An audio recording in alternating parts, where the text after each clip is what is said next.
upande wao, wananchi wa wilaya ya Nzega wamehoji kuendelea kuwepo kwa mkurugenzi mtendaji wa halmashauri ya wilaya hiyo anayedaiwa kukataliwa na madiwani, kushindwa kutekeleza majukumu yake, hali ambayo wanahofu inaweza kuchangia kuchelewesha utekelezaji wa miradi ya maendeleo. Halmashauri ya mji wa Nzega ilitoa kauli kwamba hawana imani na mkurugenzi wa halmashauri ya Nzega. Barua ikaandikwa ikaenda kwa mkuu wa mkoa. Lakini wananchi wa Nzega wanajiuliza, hii barua imejibika au vipi? Kwa sababu bado mkurugenzi huyo yupo na wanaona anafanya kazi kama kawaida.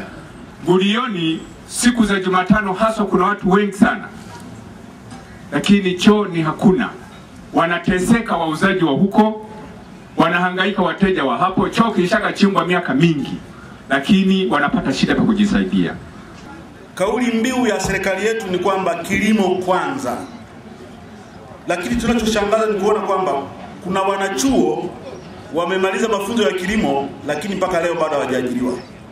Serikali imejipangaje kwa kauli mbiu yake hiyo kwamba kilimo kwanza, wakati tayari imeshazalisha wataalamu wa kilimo lakini haijawaajiri? Nikiripoti kutoka wilayani Nzega mkoani Tabora, mimi ni Steven Wang'anyi wa ITV.